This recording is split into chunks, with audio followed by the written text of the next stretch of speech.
Pô. Deveria só eu estar escutando. Pega o outro lá.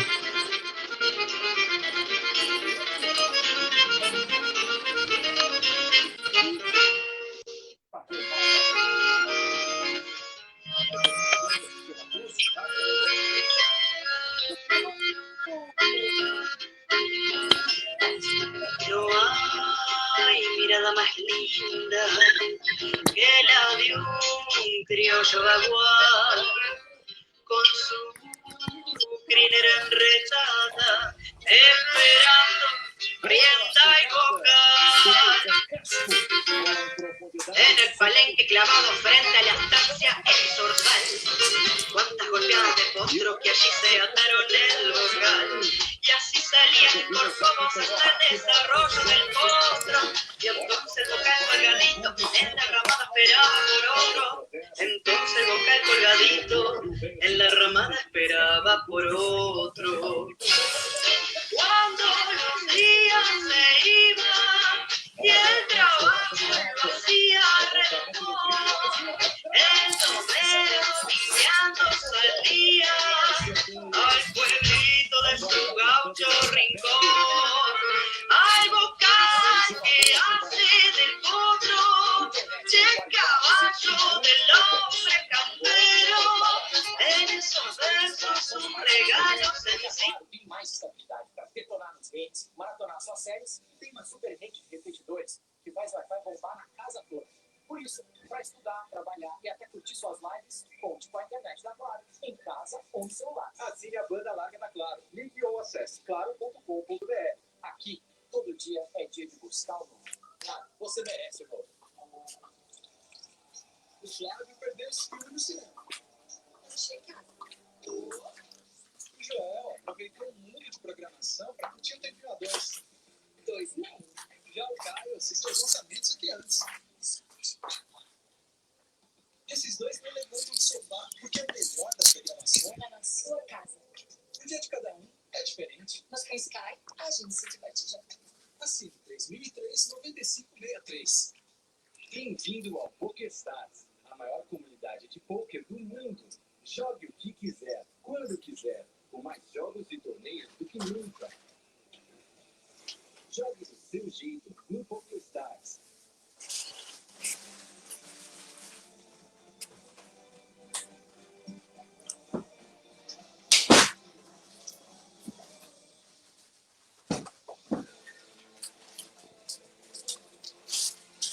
Santander, patrocinador oficial da Comebol Libertadores. Quanto maior o desafio, maior nossa paixão.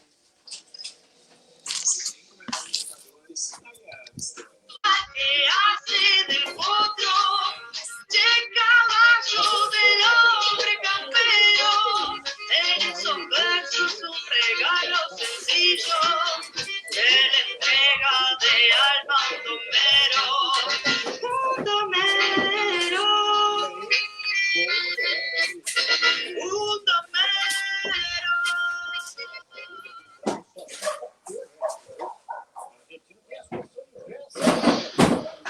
Bueno, boa noite a todos que nos acompanham aqui ó, na fanpage, aqui no nosso canal GelTche, hoje com música diferente, em dia diferente, aí retomando as nossas lives, hoje a música El Bocal, de Leonel Gomes e Juliano Gomes e Rogério Melo, e na interpretação um pouco diferente, ela, Caterine Vergnes, a uruguaia, que estará amanhã na live de quarta-feira, normal aqui do GelTche em live. Muito bem, muito bem. Então sejam todos bem-vindos aí, ó. E aí já demos um panorama da nossa primeira live internacional, né? A cantora, então, Caterine Vergnes, do Uruguai, estará aqui presente conosco. O pessoal já está dando boa noite. Olha aqui, ó, boa noite, doutores. Aí, grande Guilherme. O Guilherme aí que foi meu aluno aí, está cursando Direito e aí no meio jurídico. Grande Kelvin, Quaresma, grande abraço, obrigado pela tua presença aqui. E aí vão chegando, pessoal, vão curtindo, vão acompanhando porque hoje nós estamos com nada mais, nada menos do que um dos maiores criminalistas do Brasil, ele, Jean Severo.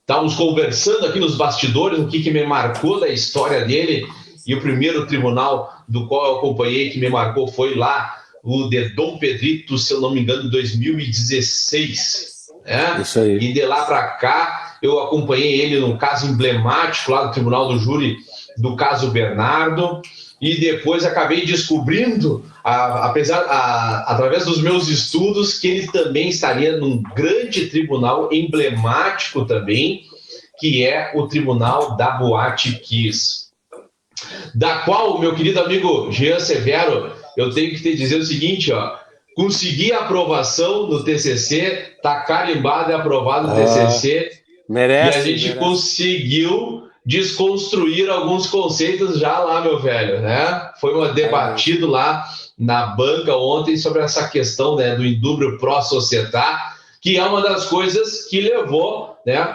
o teu cliente, o teu réu, ao tribunal do júri, né? Que daqui a um pouquinho a gente pode até comentar o caso da Boate Kiss. Então, assim, ó, uma satisfação muito grande ter aqui o amigo, conhecer o amigo, ainda que virtualmente, tu que está sempre aí envolvido de polêmica, né? Pois quando é chamado um advogado criminalista, seja para a defesa ou para assistência de acusação, é polêmica gerando. E eu já vou te adiantar uma já, tá? Eu fujo de polêmica. Tá? Eu fujo, e eu já vou te adiantar que nós estamos entrando em outra já. Já tem outra. Logo vocês vão saber, tá? É coisa também. Olha. Mas é do jogo. Logo nós vamos adiantar já, tá? Coisa grande. Tá certo. Que bacana, olha aí, cara. E aqui, meu amigo Jean, a gente sempre faz uma pergunta básica, que aí o nosso convidado, né? Aqui quem manda é o convidado, né, cara? E aqui a gente faz aquela pergunta básica, é assim, ó. Todo mundo reclamava dessa pergunta, mas eu achava que não tinha grandes importância, né?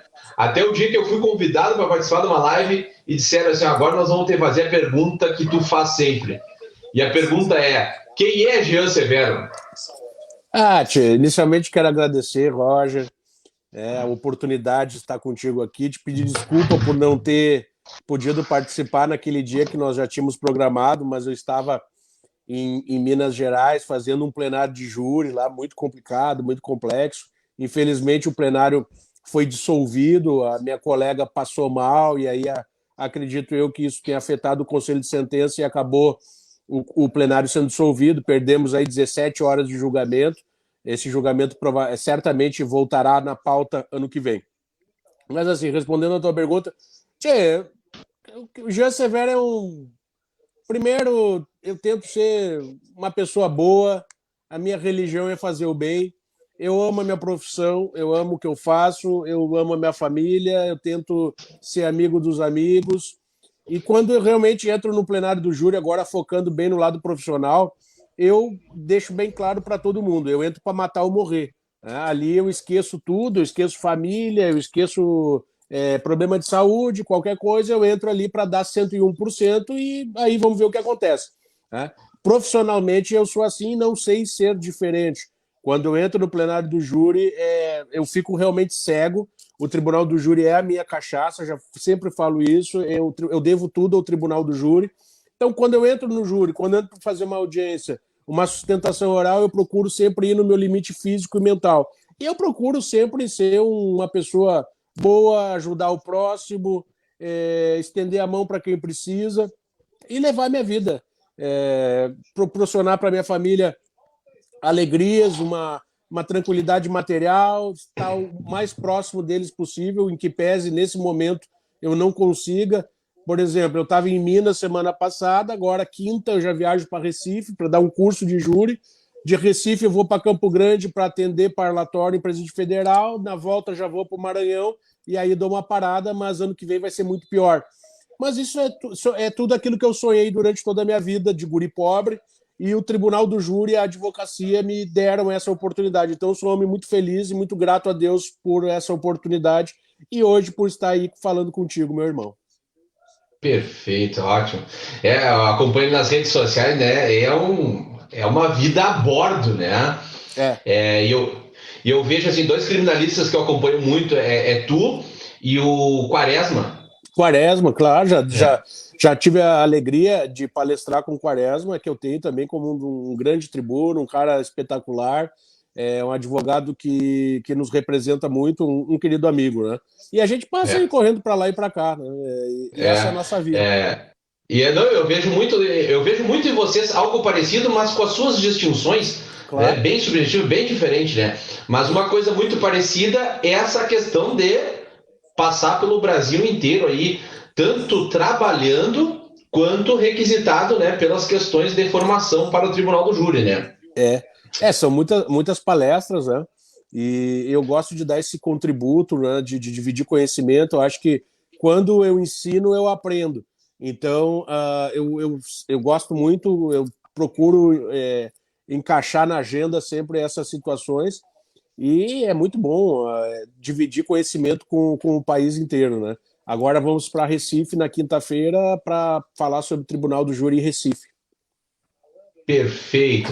A gente fez alguns tópicos, tudo, né? É, Vou pegar o primeiro tópico. Às vezes as pessoas nem sabem, né, que a questão do Tribunal do Júri ela tá na Constituição Federal, né? Sim, sim. Artigo E 5º, né? aí, 37. isso. Às vezes as pessoas pensam assim, pô, mas o Tribunal do Júri, por que que ele existe, né? Mas ele existe porque está consagrado ali, até como um direito e garantia Não, fundamental, né? é uma cláusula pétrea, né? Muitos não gostam do Tribunal do Júri, mas não tem como tirar o Tribunal do Júri do nosso sistema processual. O Tribunal do Júri julga os crimes dolosos contra a vida, homicídio, infanticídio, aborto, instigação ao suicídio e crimes conexos. E é o Tribunal Popular. Acredito eu que é o ápice da advocacia criminal, processual penal, é o Tribunal do Júri. Nada é parecido, né?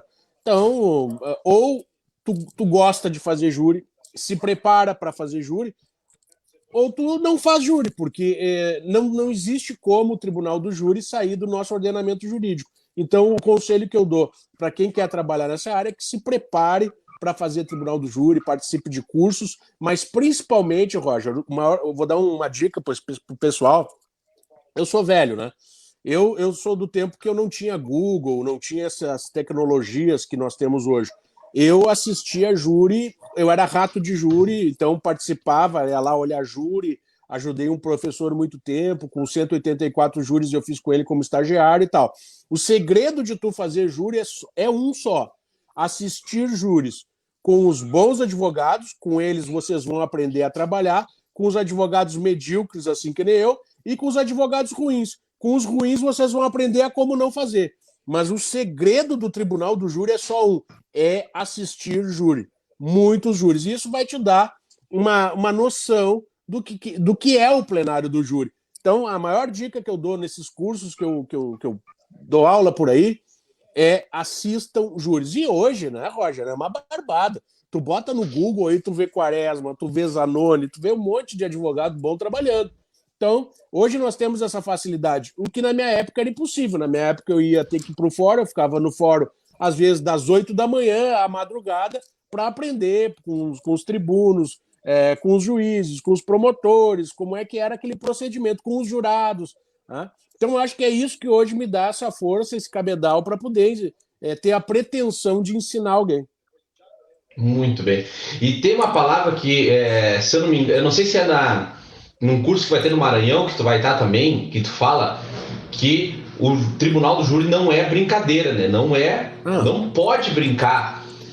E aí, uma coisa que eu vi no teu caso, tá? Depois a gente volta nele, mas que me chamou muito a atenção, e eu falo muito com as pessoas e com alguns alunos meus lá da escola, que às vezes vislumbram fazer direito, a coragem do advogado dentro do Tribunal do Júri. E lá no caso Bernardo, teve uma ocasião assim que me chamou muita atenção. Tu estava fazendo uma pergunta e a magistrada pegou e colocou assim: doutor, por favor, faça tal pergunta ou não faça essa pergunta. Aí tu olhaste para ela e disse assim: doutora, até agora a senhora fez umas perguntas ridículas e eu nunca falei nada. Então deixa eu perguntar como eu quero. E essa coragem, de onde é que vem essa coragem? Primeiro, para a gente defender alguém, nós temos que ter consciência das nossas prerrogativas, né? Como advogado. Então, uma dica que eu dou para o pessoal que está iniciando no júri também, dá uma olhadinha no nosso código de ética, nas nossas prerrogativas. Meus amigos, o artigo 133 da Constituição Federal é muito clara. Não existe subordinação entre juiz, promotor e advogado. Tá?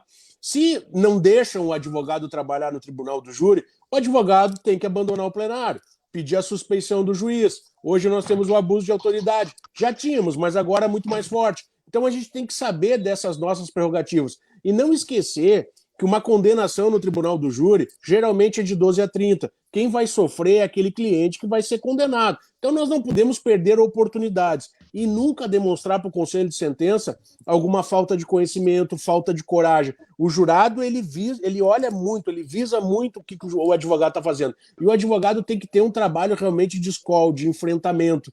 Mas para ter essa coragem, Roger, o conselho, mais um conselho que eu dou é: conheçam as nossas prerrogativas. Tá? Tribunal do júri não é para amador. Por isso que assistam muitos júris, façam muitos júris dativos com outros parceiros advogados, para tu sentir aquele ambiente do plenário do júri. E aí saber realmente se portar, o que fazer, o que não fazer, os enfrentamentos. Porque o tribunal do júri é um enfrentamento por si só.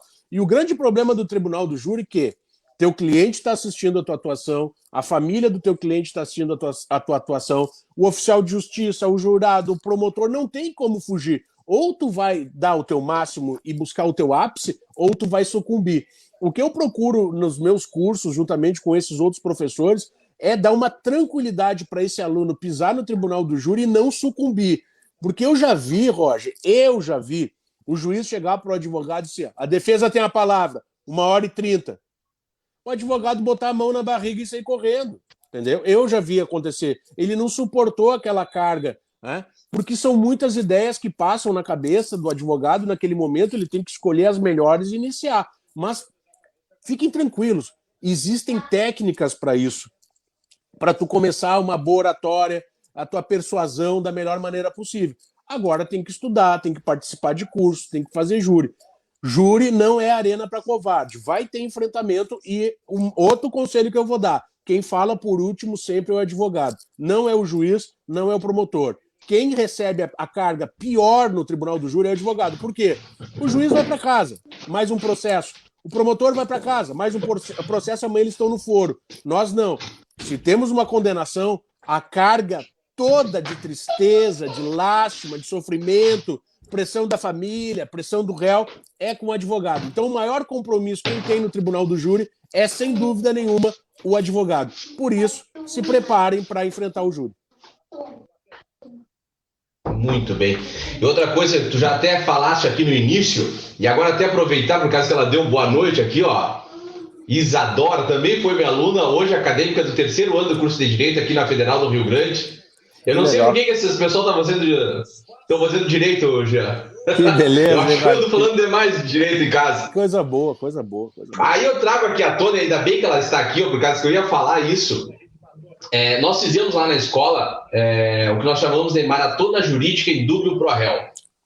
Nós dividimos todo o ensino médio em 8 equipes, e eles fizeram confrontos mata-mata, e nós tínhamos avaliadores externos, advogados, juízes, psicólogos, tudo externo. Eles criavam o caso, era sorteado lá no... Eles tiveram 6 meses para estudar.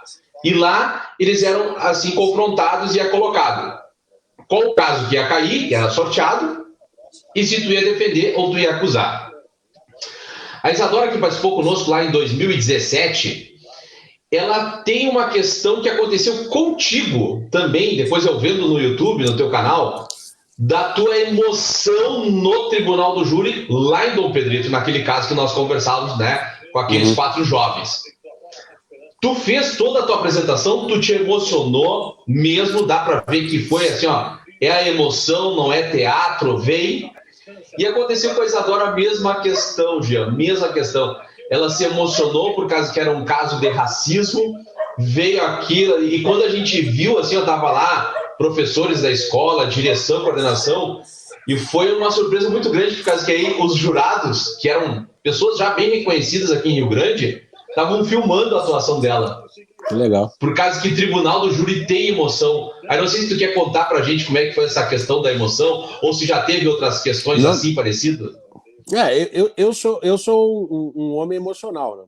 Eu sou um cara muito emotivo. Eu acho que eu peço que o réu me passe a sua dor, passa a dor que ele está sentindo, para que eu tenha a maior verdade possível no tribunal do júri. Eu peço isso para o réu, me passa a tua dor, para que eu possa transmitir isso para o conselho de sentença. A questão de Dom Pedrito foi assim: nós fomos para lá, acho que 1 ou 2 dias antes, e um dia antes do júri, a família nos fez um churrasco para mim, o doutor Gustavo Naugas, que é meu sócio, que é meu parceiro, meu irmão. E nós estávamos numa mesa assim grande, a família toda reunida, e o filho do réu passa assim, rente à mesa, e eu vejo que o pai, que o réu e a esposa correm os olhos para o filho assim, e começa um choro compulsivo da família, porque uma condenação ali seria de 12 a 30, muito pesada, né? E eu e o doutor Gustavo, que também é o meu irmão, meu parceiro, é um irmão que o júri me deu, nós choramos na residência e aquilo me tocou muito. Então, quando chegou o meu momento de fala, eu procurei assim concentrar bastante aquela situação que eu tinha vivido na minha fala. Então, aquela emoção, ela veio naturalmente na lembrança do pai com o filho, da esposa com o filho, da família chorando, do que seria uma condenação para aquela família. E a gente tem que deixar essa emoção vir. Não adianta segurar. Ela é uma emoção genuína, ela tem que aparecer, tem que ser transpassada para o conselho de sentença. Agora tem uma questão: nós não podemos também deixar essa emoção nos dominar, tá? Porque se ela chega a nos dominar, nós não vamos conseguir ter a melhor performance no júri. Ela tem que aparecer no momento certo e tu tem que, nesse momento, deixar ela vir à tona. Agora, não pode ser tomado o tempo inteiro dessa emoção. Mas uma coisa eu falo: os grandes plenários que eu fiz, os milagres que eu digo que a gente fez em plenário do júri, todos eles têm um componente emocional muito forte. Quando o advogado consegue passar essa situação para o conselho de sentença, essa emoção, esse sofrimento, esse choro, esse desespero que o réu está sofrendo e a família do réu, porque quem puxa também o processo, quem puxa a cadeia é a família do réu. Se tu consegue demonstrar isso para o conselho de sentença, tu consegue fazer com aquele jurado, e por algum momento consiga sentar ali 10 segundos no banco dos réus. Nós tivemos um probleminha aqui, pessoal, agora já restabelecendo a conexão. Perfeito. Se a gente conseguir fazer com que o... restabelecer a conexão aqui com o nosso convidado também, aí tudo... Já voltando aí, o pessoal tá dando boa noite. Agora restabeleceu a conexão, Jean. A gente tem que fazer com que o jurado sente no banco dos réus. A gente tem que fazer com que o jurado coloque no banco dos réus um ente querido. Onde nós conseguimos fazer isso, a chance da absolvição é bastante grande. Mas a emoção é tudo, né? Parabéns para a colega aí. Foi muito bacana, assim, porque ela soube também, claro, soube ou não soube, né? Porque é que a gente falou, né? A emoção não pode dominar, e a emoção dela naquela ocasião veio no momento certo. Foi assim, um combate, assim, como era sorteio, né? As equipes eram muito variadas, mas nós tínhamos equipes um pouco mais fortes, que tu percebia, né? Afinal, a gente acompanhou a preparação deles por 6 meses. E aí, por azar ou por sorte, né, 2 equipes muito fortes se confrontaram já no início, que foi a da Isadora e de outra colega. E aí, o outro grupo fez aquilo que às vezes, quando aluno, a gente faz, né? Tu fica com essa parte do trabalho, não faz um trabalho de grupo, né? Faz um trabalho fragmentado. E aí, quando a colega já veio na sua autoridade, o primeiro round, bem dizer, quase que foi ganho, né?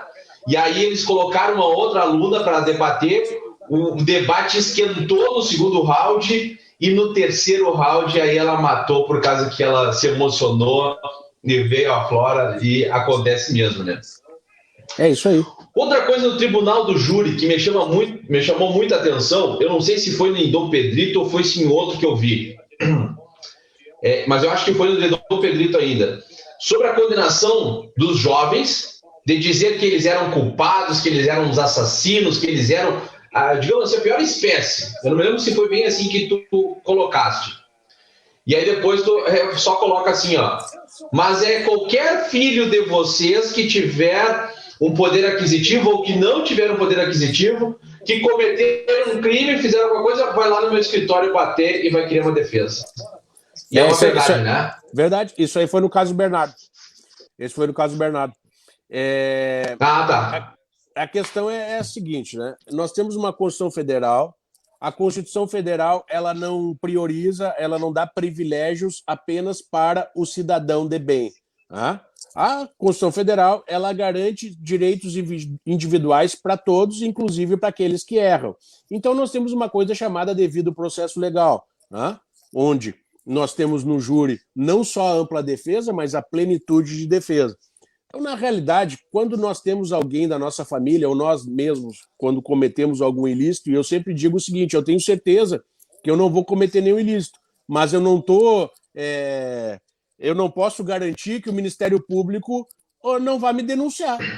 Daqui a pouco, não existe essa garantia que eu não vá ser indiciado em alguma coisa, ou que eu vá ser denunciado. Não existe essa garantia, ninguém tem essa garantia. Tá? Essa é a realidade. Então, quando eu respondo o processo penal, eu preciso ter todas as garantias individuais. Né? E as pessoas, quando comentam direito penal e processo penal, elas cometem falhas horrendas. Né? É um punitivismo terrível. Pimenta nos olhos dos outros é refresco. Agora, quando elas têm o filho que se meteu numa situação, ela começa a fazer uma mas ele é um guri bom, ele nunca tinha feito nada, ele merece uma defesa justa, né? E aí essas pessoas se socorrem de nós, advogados criminalistas, para que a gente faça uma análise processual e ofereça e oferte a essas pessoas a defesa mais contundente possível, né? Então, isso é um fato, né? Isso é um fato que as pessoas gostam de comentar e quando a casa do vizinho está incendiando, está tudo bem. Agora, quando é a nossa casa que está com problema, nós queremos todas as garantias, nós queremos um sistema carcerário perfeito, com tudo aquilo que está previsto na LEP, a cela do tamanho correto, um preso por cela, com um banheiro correto, coisa que a gente sabe que não existe, né, no nosso sistema carcerário. Então, é lamentável, é uma hipocrisia muito grande e o advogado está ali para trazer essas questões à tona. É óbvio que muitas vezes a gente não é visto com os melhores olhos, mas com o tempo a gente dá pouca importância para isso e foca simplesmente no nosso trabalho e tem absoluta certeza que aquele punitivista de hoje é teu cliente de amanhã. É verdade, é verdade. E agora com a questão dos últimos tempos das redes sociais e essa questão do cidadão de bem que floresceu, né, em virtude das últimas eleições presidenciais, é mais do que na hora que as pessoas têm que perceber isso, né, cara? Que hoje que tu fala que tu condena, tu pode ser o denunciado de amanhã. Claro, não, ninguém tá livre disso. Ninguém tá livre, Eu não sei o que passa na cabeça de um delegado, eu não sei o que passa na cabeça de um promotor de justiça, né? A gente não sabe. Só que todos corremos o risco de um dia sermos indiciados e posteriormente denunciados. Aí tu vai precisar de um advogado. Tchê, tu não sabe, a gente trabalha nesse processo de Planalto, caso Rafael, né? Sim. Cara, eu tenho acompanhado também, assim, ó. As audiências começam semana que vem já. Agora tá. Tchê, tu não sabe as agressões que eu sofri, que o Gustavo sofreu, que a minha esposa sofreu, que a minha família sofreu nas redes sociais, tá? Ninguém conhece o processo, todo mundo quer acusar, todo mundo quer apontar o dedo, né? E vai vir muita coisa à tona nesse processo, mas eu tenho certeza que essas pessoas que nos ofenderam não vão ter vergonha na cara e caráter para nos pedir desculpa. Mas tudo bem, tá superado. Mas assim, ó, as agressões que nós sofremos, eu vou te contar, foi algo assim, ó, dessa vez foi algo absurdo, algo assim fora do comum, né? Quando que na realidade ninguém sabe o que está para surgir no processo, o que já existe no processo e o que virá à tona nos próximos dias. Perfeito, ótimo. Até eu ia chegar nessa colocação, né, porque tu estavas no processo, tu saiu do processo e aí retornou, né? Nós saímos porque sofremos assim um abuso de autoridade por parte da polícia terrível, né? Eles não estavam concordando com o nosso trabalho porque nós fazíamos uma boa defesa. Simplesmente eles fizeram a ré criar uma versão esdrúxula que contrariava a própria perícia técnica do GP, e eu disse, eu não vou assinar isso aqui. E aí não assinamos, e ao invés de ele certificar o magistrado e terminar tudo que tinha acontecido ali, eles chamaram a Defensoria Pública. A Defensoria Pública também foi pressionada lá, né? E logo depois dali ela foi encaminhada para um hospital, ficou 30 dias, ficamos sem contato com ela. Quando ela retorna para o presídio, ela pede, implora para o filho para que nós fôssemos conversar com ela, e ela nos explica tudo o que aconteceu. Então, se eu começar a te contar o que aconteceu lá dentro daquela delegacia, nós vamos entrar para aquele seriado Netflix, Olhos que Condenam. Mas tudo isso vai vir à tona no momento correto. Perfeito, ótimo, ótimo. Não, eu acompanhei até a live que tu fez, acho que junto com o Gustavo, né? Foi no momento que a gente procurou, que a gente procurou se afastar, que a gente tinha declinado a causa na própria delegacia, onde por pouco não teve agressões físicas ali dentro da delegacia. A coisa foi absurda, né? Foi ridícula, foi fora do comum, né? O desespero daqueles delegados foi algo bizonho, né? Então, nós tivemos tranquilidade de nos afastar da causa naquele momento, e voltarmos a posterior, com a vontade da acusada. Né? Então, ela daí nos contou depois o que passou nas mãos daqueles delegados. Olha, se eu ficar contando para vocês, é a coisa mais horripilante do mundo que acontece dentro de uma delegacia. E eles fizeram isso com advogados experientes. Imaginem com o advogado que está iniciando. Mas a gente voltou para o desgosto deles. Agora eles vão ter que agora está aprazada a audiência na frente da magistrada, né? Plenitude de defesa. Lá eles não são delegado, eles são testemunha, e eles vão ter que explicar o porquê fizeram tudo aquilo lá. E eu vou inquirir eles. Vamos ver se eles aguentam a pressão. Muito bem, muito bem. E é isso que eu digo, né? Aí na hora até mesmo vamos pensar se chegasse lá no tribunal do júri, ela ou não, né? Ou outra pessoa, né? Ou tirando o caso de Planalto, mas se fosse outra pessoa, né? Essa questão aguerrida e firme da defesa em relação a tu inquirir e tu ali pegar testemunho do delegado, né? Por causa que, que nem tu falou, ali ele é testemunha, ele não é mais delegado, né? Ele é delegado dentro da delegacia dele. Na frente do juiz ele é testemunha, ele vai ter que responder as minhas perguntas, todas as que eu fizer, sobre responder o crime de falso testemunho. Perfeito, perfeito. O pessoal está entrando aqui, ó, mais um ex-aluno também do curso de Direito agora, ó. Olha, eu tô quase que uma doutrinação, né? O Vinícius Yasnevix. Grande prazer aí também, fazendo presente aí na live. Perfeito. Eu comentei aqui, a gente já salientou assim o caso de Dom Pedrito, né? Ali houve muito clamor social, né? Houve. Pelo fato, né, de que os 4 réus tinham uma condição financeira bem aguçada, sendo um deles, acho que até um pouco mais expoente em relação aos outros, e foi até objeto, eu me lembro, naquela vez da defesa, eu não sei se foi na tua defesa ou do outro advogado, que pegou e questionou a Polícia Civil porque passou pelo centro da cidade com os presos, sim, algo que não necessitaria, porque a cidade é muito pequena e tu sabe que para chegar até o presídio não necessitaria passar na rua principal para tu levar, né, aquele indiciado, né, na época nem era indiciado ainda, porque ele estava no inquérito policial ali ainda, né, para o presídio. O que tu me conta, assim, quando tem esse clamor social lá de Dom Pedrito, agora tu mesmo disse, né, chegasse um tempo lá antes, conversou, sentiu o clima da cidade, né? Uma cidade de 40 mil habitantes. Não, os réus eram muito conhecidos dentro da cidade, né? Vou te contar um fato. Naquela época eu pesava ali uns 150 quilos, eu estava bem pesado. E a gente decidiu por ir de ônibus, eu e o Gustavo, que foi uma péssima escolha.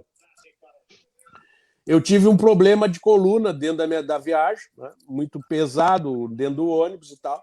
E no outro dia eu fui tomar uma injeção na farmácia. Então, quando a moça me aplicava a injeção na nádega, ela começou a conversar, o que vocês estão fazendo aqui? Eu disse, a gente veio para um júri, para o júri dos guri, sabe? Então a gente já vai lhe falar. Um vai tomar 18, o outro vai tomar 20, o outro vai tomar... O clima era esse, né? O clima era esse. Então, nós fomos para o plenário para defender a nossa tese de desclassificação. Tá? Nós tínhamos conosco que a tipificação correta era um pré-terdolo. Tá? O que acontece? Eles se excederam naquela situação. Então, nós tínhamos ali uma lesão corporal seguida de morte e não um homicídio qualificado com aquelas qualificadoras. E a gente bateu nisso o tempo inteiro. E é evidente, ficou claro para o Conselho de Sentença que houve um abuso de autoridade por parte do delegado, né, de desfilar com os réus no centro da cidade com vidro abaixado para dizer, tá aqui, estão enjaulados. E aí depois ficou sabendo que esse delegado ele tinha ambições políticas, né, que ele queria galgar a política e se utilizar do processo penal, do direito penal para conquistar isso, o que é natural, né? Isso é natural, a gente percebe muito isso. Então, o abuso de autoridade naquela época, foi, não me engano, em 2007, já era claro, mas ele perpetua até hoje. O caso esse do menino, desse menino, do Rafael, também teve abuso de autoridade. Infelizmente, delegacia é uma terra de ninguém. O delegado faz o que quer na delegacia, só que a gente tem que aprender e tem que conhecer nossas prerrogativas e nossos direitos e fazer valer. E não esquecendo que, logo, logo, eles estarão na frente do juiz como testemunhas. Né? Mas é evidente que naquele fato a gente trabalhou muito isso. Esse júri foi feito por mim, pelo Gustavo, pelo doutor Andrei, pelo doutor Bulcão, por mais o colega Tapir. Né? Então nós abordamos muito essas circunstâncias de que por que desfilar com os acusados no centro? Para que se utilizar dessa situação para humilhar mais o réu que estava sendo colocado logo num presídio? E se eu não me engano, eles ficaram 9 meses presos, pessoal. Né? Então não tinha necessidade. É mais um abuso de autoridade, é mais um abuso da polícia que tem que ser combatido por nós advogados. Isso aí não presta, não serve para o processo penal, para o direito penal. É lamentável. Perfeito. E aí a gente chega no caso Bernardo, né? Um caso de repercussão agora nacional, porque desde a morte dele teve uma repercussão nacional. Teve uma repercussão depois, né? O tribunal do júri ele foi passado ao vivo, né, em rede nacional também. Nacional. Isso dá uma questão diferente, né? Vocês estavam já preparados? Não. Vocês pegaram desde o início, no caso, ou pegaram no final e estavam preparados para essa ideia que ia ser uma repercussão nacional, júri? Roger, nós pegamos esse processo capenga só para o plenário, tá? Essa é a realidade. Não vou comentar o trabalho do outro colega, mas pegamos um processo capenga só para o plenário. Tá? O que acontece? Nós chegamos em Três Passos um dia antes, fomos jantar com outros colegas e aí que surgiu esse papo. Olha, o júri vai ser transmitido ao vivo. Mas eu achei que não ia. Sinceramente, da minha parte, eu achei que não ia. Quando nós entramos no plenário, que eu começo a ver aquele número de repórter, aquela coisa toda, eu disse, vai ser um trabalho diferente. Para tu teres uma ideia, eu fui entrevistado por um repórter da revista Veja que me falou o seguinte, olha, vocês bateram a novela das 9. O júri foi assistido por mais de 9 milhões de pessoas no Brasil e no mundo afora. Né? Então ele extrapolou as fronteiras do Rio Grande e tomou conta do país. Então, a única coisa que eu conversei com o meu colega, quando a gente soube que o júri estava sendo transmitido ao vivo, com o Gustavo, e eu e o Gustavo, a gente tem uma sintonia muito grande, a gente disse, Gu, vamos fazer o nosso júri como se nós estivéssemos fazendo lá em Porto Alegre, daquele réuzinho pobre da vila, esquecendo tudo isso aqui que está acontecendo. E acredito que foi a melhor maneira de desenvolver o nosso trabalho e deu certo, porque era um processo que ele foi muito mal conduzido, essa é a minha opinião, foi mal conduzido, nos deixou poucas opções de defesa e nós tínhamos que fazer ali o quê? Garantir os direitos individuais da cliente, apresentar as teses defensivas e em nenhum momento deixar promotor de justiça montar em cima da moça, humilhar a moça. Isso aí não. Nós tínhamos que fazer o nosso trabalho de advogado criminalista, de advogado de defesa e o fizemos. Agora, sem dúvida nenhuma que essa transmissão Ela, se tu não tem esse controle, se tu não tens experiência, tu pode sucumbir. Aí tu pode ficar nervoso. Você, pô, o mundo inteiro me olhando, sendo filmado o tempo inteiro. Então eu e o Gustavo, que temos essa sintonia de muitos júris juntos, a gente decidiu, olha, vamos esquecer isso aqui. Vamos só focar no nosso trabalho, na nossa defesa, no nosso feijãozinho com arroz e botar para baixo. Vamos fazer o que a gente sempre fez a vida inteira. Não vamos mudar uma vírgula. Porque eu tenho certeza que se nós mudássemos alguma coisa, nós não teríamos tido uma boa atuação. Para tu teres uma ideia, antes da divulgação da sentença, antes do Conselho de Sentença se reunir, vários repórteres da imprensa que estavam lá disseram: a tua cliente e o irmão vão sair absolvidos. Nós fizemos aqui um bookmaker e vão sair. Eu falei para eles, já tinha falado, eu acho difícil, mas fico feliz porque é sinal que o trabalho foi bem desenvolvido. Assim, Roger, foi uma luta em glória, o processo estava muito complicado, tá? A cliente dava todo o intercrimes, isso é muito ruim. Então, nós fizemos o que dava para fazer, diferentemente, por exemplo, agora do caso Kiss que nós temos para trabalhar, que é um processo completamente diferente, que nós temos assim, ó, uma metralhadora de argumentos, e eu quero ver o Ministério Público se sustentar. O Ministério Público já deu sinais que não vai conseguir fazer o que fez, por exemplo, no caso Bernardo, porque não tem argumentos, eles já ingressaram com diversos recursos para não ter o júri em Santa Maria, e aí conseguiram trazer para Porto Alegre, porque Santa Maria iria absolver o Luciano. Né?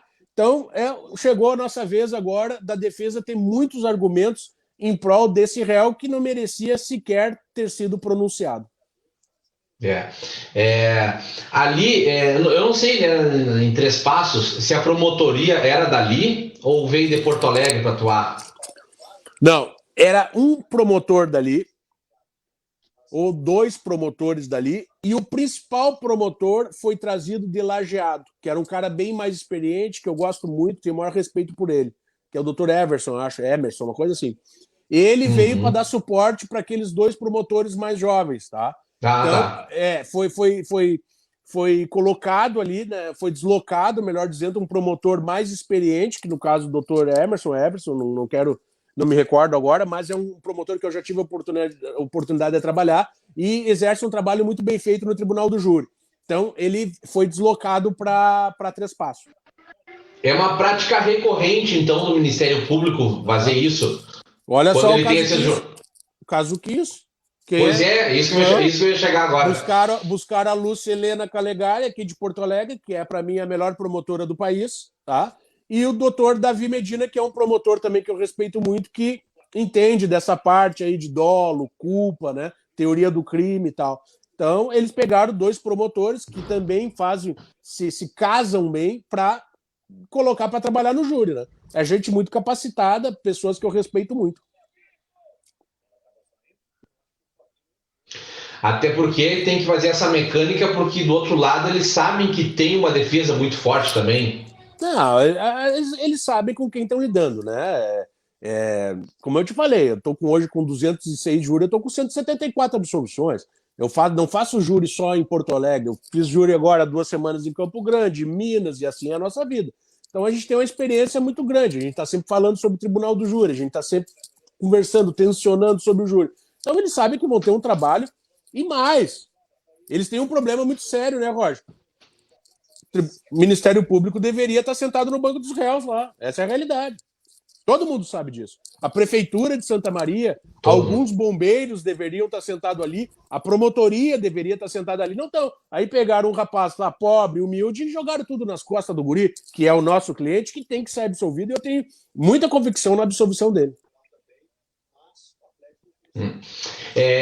Até quando eu vejo assim, essa questão, me lembra o caso de Dom Pedrito. Ele dá para trabalhar um pouco com o caso da Boate Kiss no quesito clamor social e querer punir alguém. E lá tu conseguiste a vitória, porque lá tu conseguiu desclassificar de lesão corporal seguida de morte. Pra Boate Kiss agora tu vai com uma ideia de desclassificação? Não, o que dá para se esperar assim? Não, eu já vou adiantar. A tese principal é negativa de autoria. O rapaz era um hold, não tem participação em nada, tá? É um absurdo. ele ter sido denunciado, é um absurdo ele ter sido pronunciado, tá?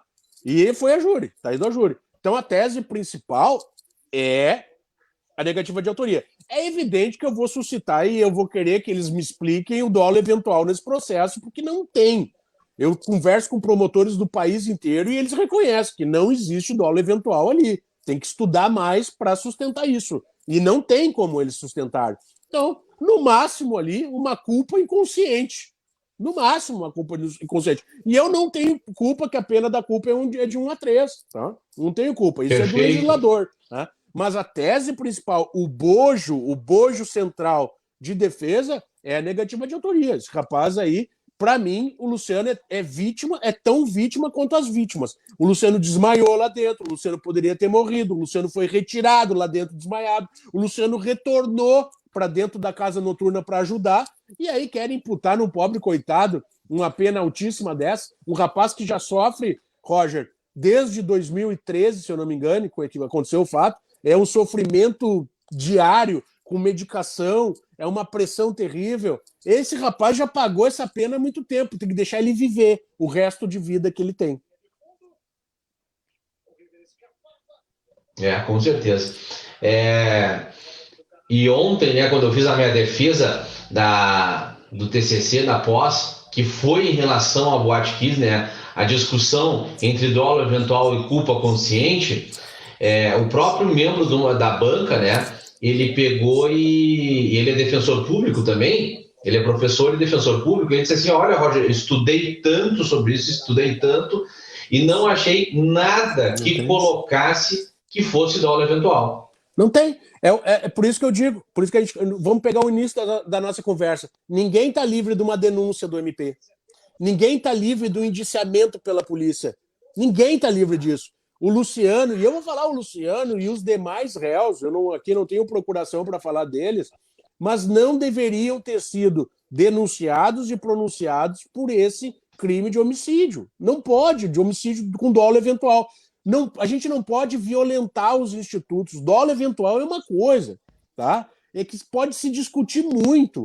Agora eu duvido que tenha passado na cabeça do agente lá no finalzinho o consentimento. Dana-se, vão morrer todo mundo. Vai morrer 242, vai ficar ferido mais um montão. Dane-se. Eu duvido isso. E o dolo eventual é isso. Tu consente com aquilo que vai acontecer no final da conduta. E isso nunca aconteceu. Até porque, se eu não me engano, o dono da boate estava com a mulher grávida lá dentro. Isso. Então esse pessoal quis cometer um suicídio, é isso? Eles quiseram se matar porque eles estavam dentro daquele ambiente que eles construíram para matar muita gente. É absurdo, é ridículo, é desumano, assim, academicamente, olha, é indescritível como é que conseguiram chegar nisso.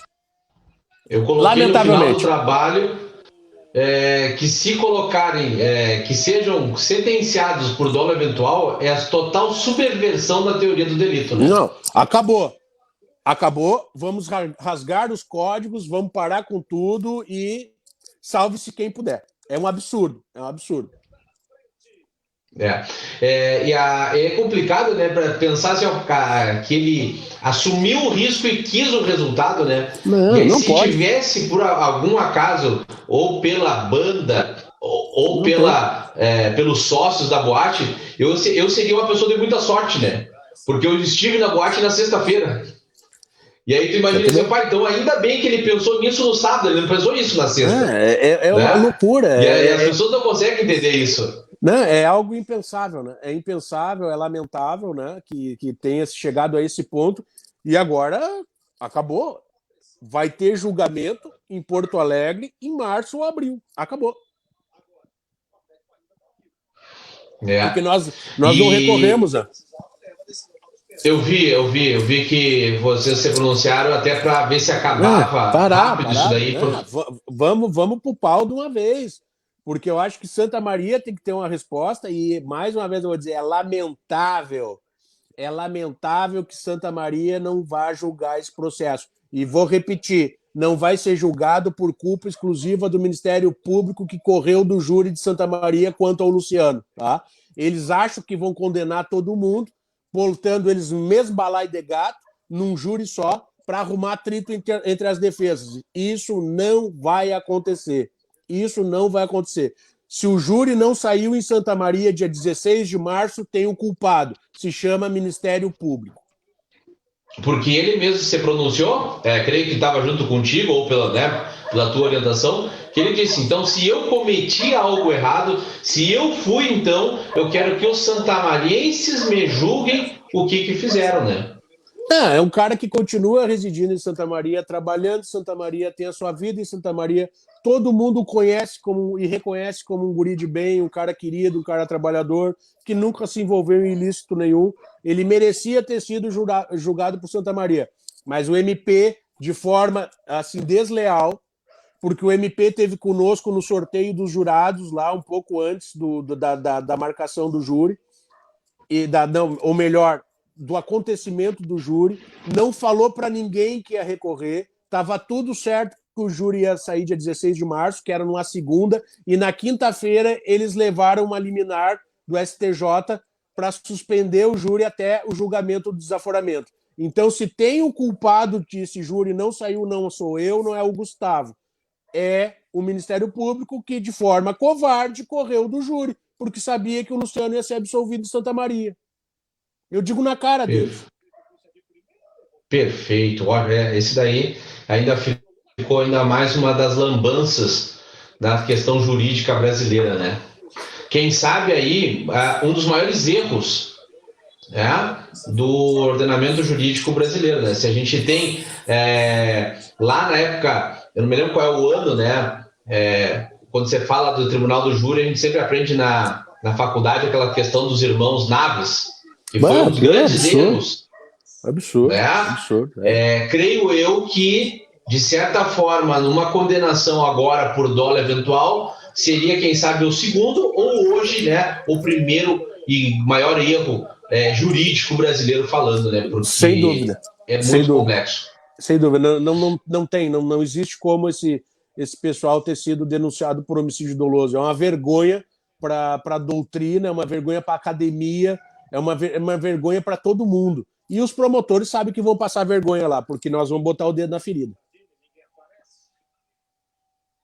Tá certo, muito bem, muito bem. Quase nos encaminhando aqui para o fim. Lembrando aí que o mês de dezembro de lives, pessoal, está começando amanhã. Temos aí, então, a presença da cantora uruguaia Caterine Vergnes.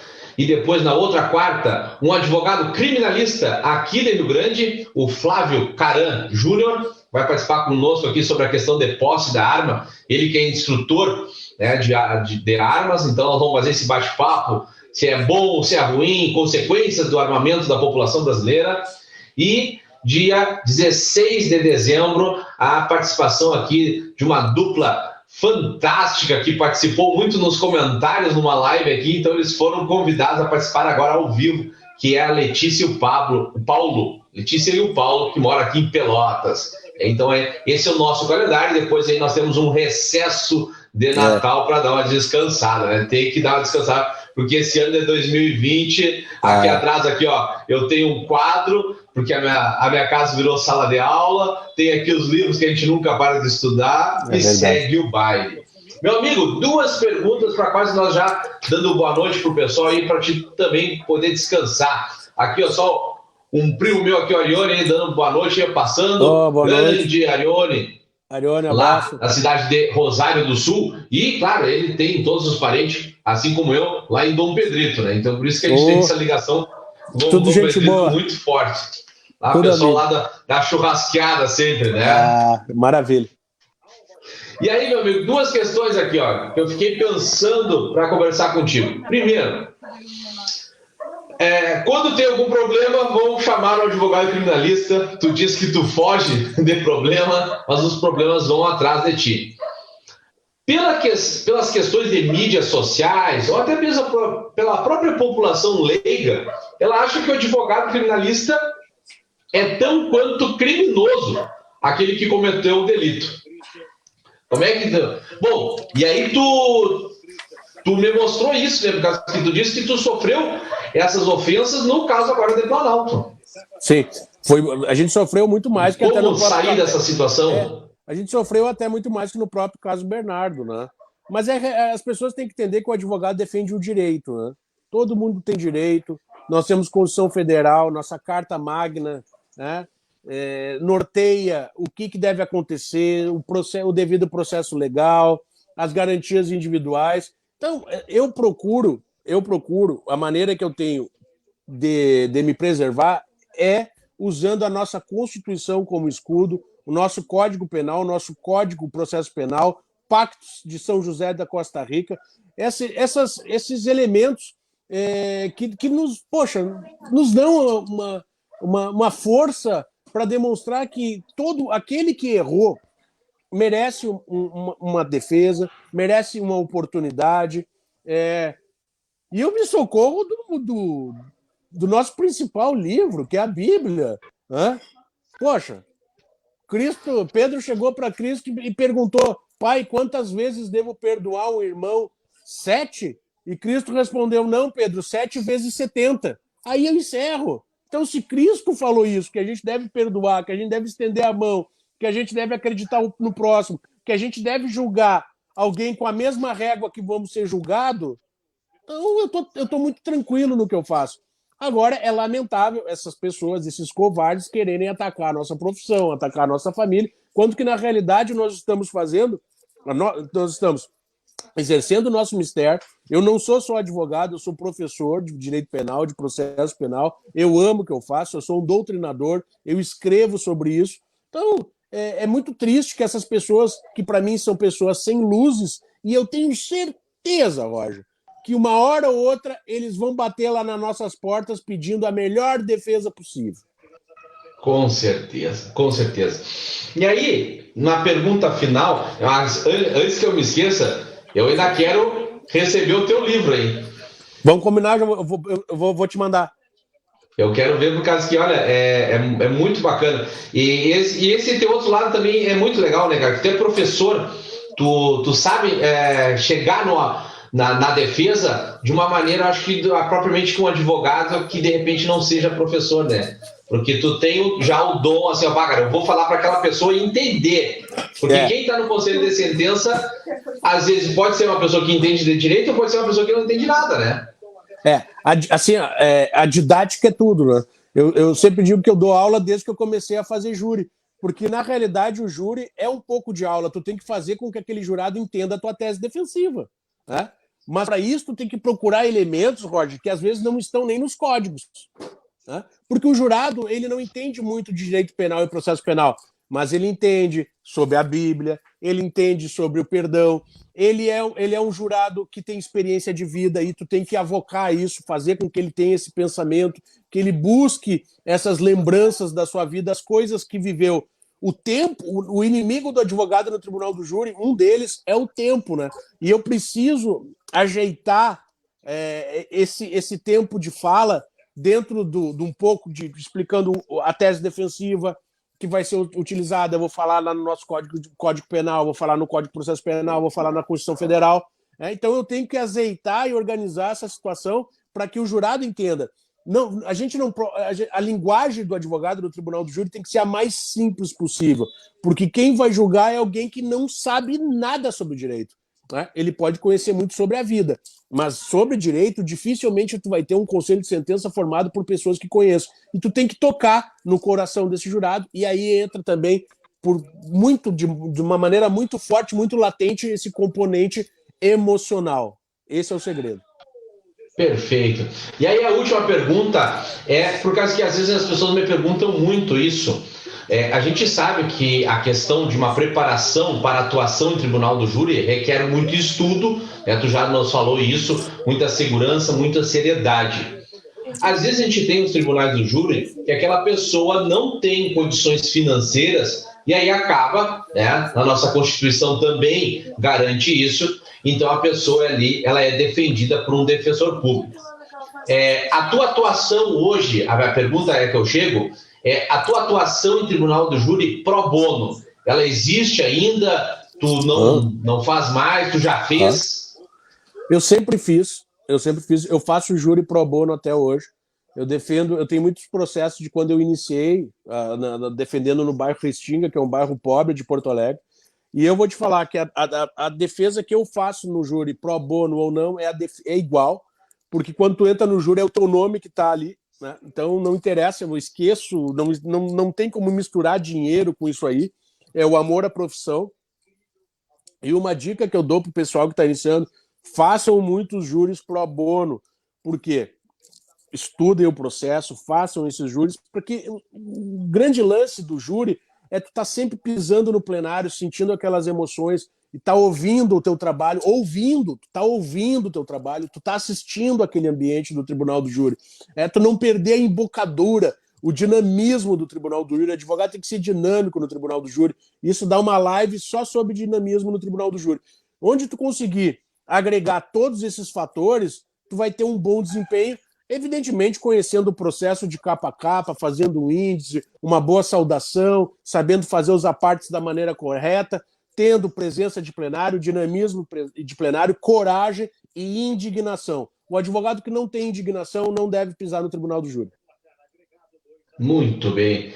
Eu, antes de agradecer a participação aqui do nosso amigo aqui, ó, agradecer aqui os nossos apoiadores, a Escola Cezan, que está com matrículas abertas aqui, da qual eu faço parte da escola também, como da equipe Cezan, muito agraciado por todo o apoio da escola, os colegas que assistem e todos os alunos que estão aí assistindo. Eu sei que tem muito aluno que passou aí, que é aluno do Direito da FURG e do Direito da Faculdade Anhanguera, aqui da cidade também. Obrigado pela participação de todos vocês. Obrigado. E aqui também a nossa querida Livraria Vanguarda também, né? Que nos dá o suporte de muito conhecimento, né? Nada como aquele cheirinho novo de um livro, né, cara? Hoje a gente tem muito PDF. Por isso que eu disse pro Jean, eu quero sentir o teu livro, eu quero ver o livro, assim, ó. Deixa comigo. E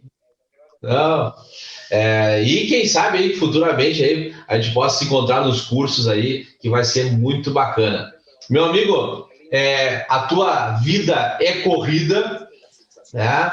Dá para a pessoal aí que não acompanha aí o Jean Severo Oficial lá no Instagram, acompanha aí, que vocês vão aprender muito, né, cara? Porque quem acompanha a vida do Jean já aprende bastante ali. Então, assim, ó, queria muito te agradecer pela a tua humildade todo. Eu não comentei no início, mas vou comentar agora, né? Eu conversei com o Jean e ele atendeu prontamente o meu pedido se eu poderia agir um pouco mais fora da formalidade de não lhe chamar sempre de doutor, e ele foi muito cúmplice disso. Isso é muito bacana, meu muito obrigado. Isso só enaltece ainda mais a pessoa que tu és. Então, eu só tenho que te agradecer, porque hoje tu nos traz aqui uma riqueza de conteúdos muito grande. Tu estás envolvido aí no caso de Planalto, que é um caso que a gente está muito aqui nos bastidores acompanhando, porque a gente já sabe que tem coisas a mais a ser estudada. Lá na educação básica, quando eu dou para meus alunos, eu sempre digo para eles, pessoal, não vão pelo que a mídia fala. Toda moeda ela tem dois lados, e vocês têm que conhecer os dois lados, têm que contextualizar os dois lados. Então eu tenho certeza que muitos dos meus alunos, eles viram o caso de Planalto ou viram o caso da Guatkiss, e eles conseguem assim ter um discernimento de contextualizar. Não que eles vão absolver todo mundo ou condenar todo mundo, né? Por causa que essa questão do punitivismo está muito enraizada na própria formação intelectual brasileira atualmente. Mas eles já conseguem sair um pouco da questão da vala comum, né? Eu tenho muitos alunos que me procuraram, por exemplo, não deu tempo para a gente falar hoje, do caso Carrefour. Eu não sei se tu quer comentar alguma coisinha. Não posso ainda. Não posso comentar. Não posso ainda. Tá certo. Mas ali também as pessoas, assim, alunos vieram me comentar, vieram buscar informações, como é que tu vê a situação, e ali a gente começou a dialogar e foi muito proveitoso. Porque em contrapartida, muitos alunos me procuraram para conversar sobre o caso Carrefour. Do outro lado, eu vi um transborde de ofensas, de colocações, de sensacionalismo, de tudo. Tão horrorendo quanto o crime. O crime em si. Então, claro, se tu não pode comentar, mas futuramente, com certeza, a gente já vai ter. Futuramente nós temos aí um grande momento para falar. E aí, meu velho, muito obrigado pela tua generosidade aí em dispor tanto o teu tempo quanto o conhecimento, porque quem assistiu aqui, e aí o pessoal do direito aqui da FURG que estava dando boa noite aqui, já saiu da live com uma aula de tribunal do júri, e aí com certeza já vão te procurar para fazer os cursos. Pô, obrigado, Roger, obrigado aos teus alunos pela oportunidade. Como eu falei no início, quando eu ensino, eu aprendo, eu estou sempre à disposição. A gente, quando quer, arruma tempo para tudo, tá? E quando tivermos uma outra oportunidade, vamos fazer outra live, e quem sabe futuramente eu já possa conversar com você sobre esse caso do Carrefour também. Tá certo, amigo. Tá?